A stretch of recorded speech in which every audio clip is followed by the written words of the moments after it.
So I'm running it on my computer, and then I'm going to share my screen. Let's share this screen. Actually, I should share the whole desktop. So today we're talking about the BA job search.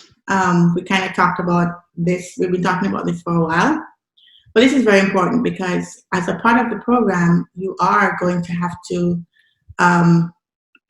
look for a job, right? Looking for a job is an important part. Let me get this ticket out of the way. So last time we talked about the BA job role, we talked about the job titles, we talked about the organization and reporting structure, like who you report to, who's in your, the office, who's normally going to be working with. We talked about all the different teams that we work with to try to get a view of the environment. And then we talked about the salary range a little bit. So statistical insight, the market for management analysts, which include business analysts, is expected to grow 14% or 118,300 jobs by 2028, according to US labor statistics. That's much faster than average. So we had like a slow period where business analysts were kind of there and you kind of get a job, but now it's like exploding because as people are forced to work with technology and as people are forced to work to be more creative, then they need business analysts to help them improve that process, right? So especially with the COVID, as you've seen, every company has had to revamp its process to stay relevant, or they'll be out of work. So how do you think they came up with some of these processes? Sometimes it's dictated to them by the government, but sometimes they had to use their own situation, their own industry, find another way to get the same thing done in a more optimal way for COVID. So because of all of this and the thrust towards technology, that's why business analysts are becoming more important. And it's not just IT business analysts, it's processing business analysts as well. So here is just a summary for junior business analysts. So since most of you have never worked as business analysts before, you might be getting a junior business analyst job or entry-level job or associate. So it says junior business analysts are individuals who essentially aid the senior analysts of a company in gathering, documenting, and validating information necessary for usual business operations. Some say that junior business analysts are the middlemen between the customer and developer of the product. They work closely with the firm's management to identify the needs a product should address and have to ensure that everything is done to meet these needs as much as possible. Without that, product success is hardly a guarantee.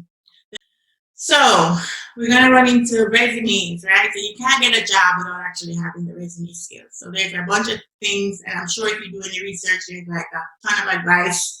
And there is gurus upon gurus upon gurus, right? So it's likely that you will have just so many gurus telling you all about what to do, right? So you can get a little bit confusing. So some of the things I think you should have in your resume is a summary statement, right? So you need a summary statement to say this is what you're about. Because before, back in the day, we used to have the cover letter, which we still do, but a lot of people are just not even asking for cover letter anymore. So I give you a resume, that's all. So as a part of trying to make yourself, you don't get the chance to sell yourself as much because in the cover letter you can give all that information about yourself and why you want the job and all that stuff. So sometimes you don't get that opportunity, but you can still interject it if you have a summary statement at the very beginning of your resume that will help to be like a band, right? So when the recruiter reads your resume, they can know something about you very quickly that's important, that can give you a good impression. Now, the summary statement should not be a long epistle, like it can't be like 2-3 paragraphs, like nobody has time to read all of that because they're scanning it, they're not reading it like in depth. They just want to know if you make the initial cut. So you got to make your sentence very concise and very precise and make sure that you're highlighting the most valuable parts of yourself because you're selling yourself in your resume. The resume has a job to do. The job it does is to get you the call. And when you get the call, you have a job to do to get yourself into the interview. So it all starts with just getting your foot one way in the door and then the next foot in the door and eventually walk straight into the building. So putting your summary statement is a be very impactful in lieu of a cover letter, so that you can give an impression of yourself. The other thing is your experience summary. So this is something that I do and something that I don't do, but it's like when you have an experience, to like instead of putting your experience from this date to that date and the name of the company and bullet points of all the things that you've done, is kind of give a one-line summary of what this experience is valuable for. Like, what did you do here at this company that can give you a leg up, that can be relevant to the job you're applying to, and just give them a way to quickly scan and understand all that you're saying without having to read all the bullet points. So it's part of it is, yes, you want them to read what you wrote, but you're also trying to give them like easy way to understand what's in your resume, right? The other thing is that you need to have skills. So everybody knows this. You need to have your skills on there so that people can know what you're skilled at. But you'd be surprised how many people leave off the skills section. Like, why would you leave that off? You need to put your skills on your resume so people can know what you're good at. Then you have keywords. So this is another one that people often leave out, because when I first talked about this, I remember getting a feedback from someone who said, well, is it going to look weird when the recruiter looks at your resume and sees a bunch of keywords? Isn't that weird? And I would say that yes, it might seem weird, but you're not going to put it at the front of your resume. You're going to put it at the bottom, right? You're going to put it to be the last thing, so that when by the time the recruiter gets to that last point, that's the last thing they're seeing. They already made up their mind about you. And the keyword is not even for them. The keyword is for the automated systems that are also reading your resumes. It's not just people. Especially in the US and Canada and Europe, when you apply, it's not going directly to a person, right? One job could have thousands of applicants, because even if you apply on LinkedIn and it says 200 applicants, you don't know where else that same job was posted. And those other places are going to the same source. So you end up finding that there's a lot of people applying, and nobody can honestly consume that many resumes. So it goes to the system, and the system is picking out who it doesn't want and showing who it wants. So the keyword section is going to help you get ranked for the job, in addition to what you already have written in the rest of your resume. And then legal work status. It's something that people also leave off, and you can if it's not needed in your area. But what I've seen is that, especially immigrants that come to the US, so if you have a name that's not an American sounding name, right? Let's say your name is Wang Li. Let's say you're from China, your name is Wang Li.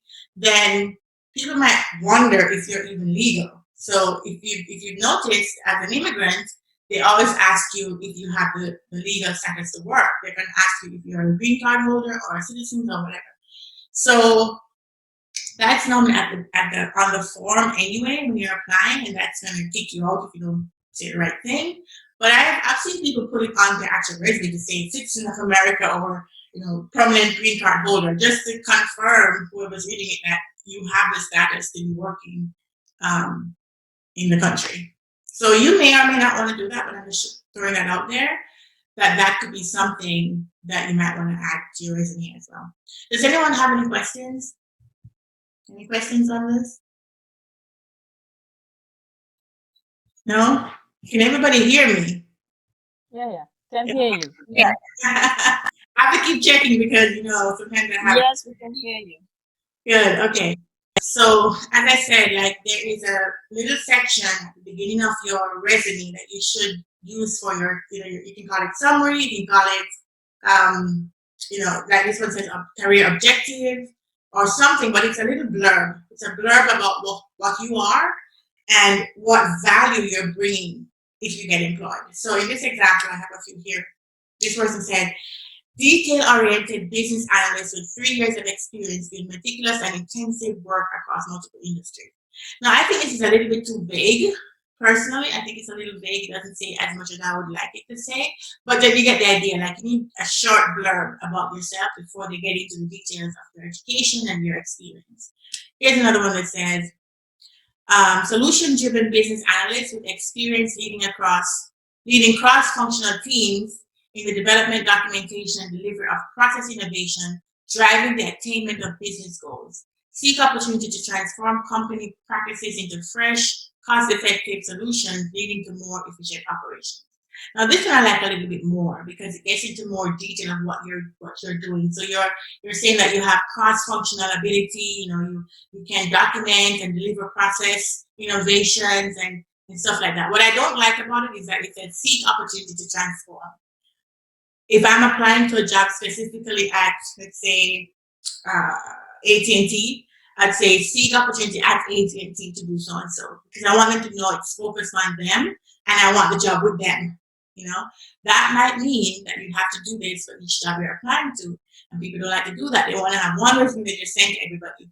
But sometimes doing a little bit extra work could lead to better results. So I would encourage you to think about that very carefully. So yeah, so this is one I think is a better example because it gets into more detail. This is the kind of thing that you need to have at the beginning of your resume. And if you notice, it's just three lines long. So 3-4 lines the most. You don't want it to be long because you're going to lose them. They're not going to read all of it. They're going to think that you're just like a rambler, right? You have to put your ability in a very concise, focused way. They can absorb it really quickly. And if you notice, this person is using the words that appeal to someone looking for a business analyst. So cross-functional team is something that you find a lot.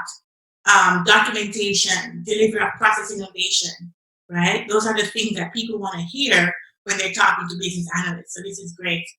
Here's another one. Meticulous business analyst with over 5 years of experience in analyzing market trends and developing dynamic business strategies. Looking to apply my ample experience and skills in predictive analysis towards the success of your company via the open analyst position. Possesses a BS in business administration from one of the most premier programs in the country. My proven record of success is a myriad of industries will make me an immediate contributor to your company. So I like this, but I don't really like it. So part of it is, again, it's not very specific. Don't say your company, like say which company it is, like target them. Say AT&T, say Home Depot, say whatever the company that you're applying to. And also, it got a little bit too fluffy, right? So possessing a BS of in business admin is not needed here because you're going to show that in your education section. So don't put things in there that's like too much fluff. Get to the point. Like if the person had stopped at analyst position and just say, would like to contribute to your company and like the last sentence here, that would have been enough. Here's another one. Driven and insightful business analyst specializing in the consumer packaged goods industry. Excellent ability to gather and integrate data from various sources and deliver insights that ladder up to core business needs. Now, this is a very concise, short, to the point example of some of the things that you can say in your summary. So, experienced and a passionate business analyst with over 8 years of professional experience evaluating and improving business systems for well-known organizations. Dedicated team leader with the ability to effectively manage and achieve project goals, leveraging my complex understanding of systems engineering concepts, bringing forth a proven track record of effectively researching and analyzing business processes and procedures, and designing and implementing business solutions. So I would probably refine this a little bit more. It's a little bit too wordy, but I love how it ended, right? It's telling you what the main capability is of this person, right? Being able to design and implement and do business solutions. So this is the kind of thing that people want to hear when they are looking to hire a business analyst. So I know that you're going to say, well, Karaleise, these people have experience, 5 years, 3 years. We don't have any experience. What are we going to put? You don't have an experience as a business analyst, but you have experience dealing with customers. And I'm going to talk about some of that later on, where you have experience in the projects that you've worked on at school. You've had experience, in the other jobs that you've had. You have to look into those experiences and see what of that you can use to match some of the things that's being said here. Remember, you're an analyst. You're going to think through things and come up with ways to make it work, right? So that's. I'm just giving you these examples to show you what maybe more experienced business analysts are saying, and then you're going to pick those words and see which of what you've done can you fit into some of these examples. So that's kind of how you're going to do it.